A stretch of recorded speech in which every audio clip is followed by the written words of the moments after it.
Hi everyone, and welcome back to Mission 1820 and this week's episode of Have You Ever Wondered? Now, if you're just joining us, we are in a new series called Books of the Bible, where we are giving introductions into each book of the Bible in just 5 minutes or less. So, without further ado, let's get to this week's book. Now, the first book of Samuel, this is the 9th book of the Bible, and it's also the 4th of the 12 historical books that are found in the Old Testament. Now, 1 Samuel records the history of Israel in the land of Canaan as they moved from the rule of judges to being a unified nation under kings. Now, Samuel the prophet, he emerges as the last judge, and he anoints the first 2 kings that were selected by God, and those were Saul and David. Now, the book starts with the miraculous birth of Samuel in answer to his mother Hannah's earnest prayer.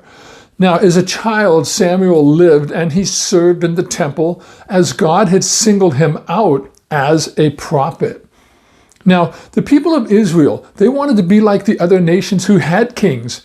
They desired a king for themselves, and Samuel was displeased by their demand. But the Lord tells Samuel, hey, listen, it's not your leadership that they're rejecting, it's mine. So after warning the people of what having a king would mean for them, Samuel goes ahead and anoints a Benjamite named Saul. Now, he is crowned in the town of Zuph. The rest of the book, it covers the lives of Samuel, Saul, and David as God removed Saul's blessings due to him acting as a priest when he wasn't one, and then God ordaining David as the next king. Now, an interesting note about both books of Samuel is that they were originally one book in the Hebrew text, but they were divided into 2 books when they were translated into Greek. Now, this introduced an artificial division into what was actually just one continuous account. Now, the first book of Samuel takes place in Canaan, and it covers around 100 years of time. This is going from about 1100 BC to about 1000 BC. Now, as for the author of the book, this is unknown. But again, Jewish tradition claims that Samuel wrote both books while Gad and Nathan wrote the rest of them after his death. The book covers 31 chapters and is built around 3 key figures, and it can be divided as such. The first is about the life of Samuel, found in chapters 1 through 7. The second, it's about the life of Saul, and those are found in chapters 8 through 31. And then the third is about the life of David, found in chapters 16 through 31. Now, although the book takes place in Canaan, there are some other places that you're going to read about in the book.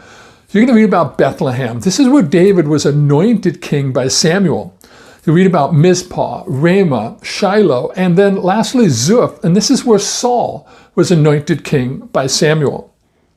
Although we know who the main characters are, there's some other key players, and those include Eli, Jonathan, who was Saul's son, and Hannah, who was Samuel's mother.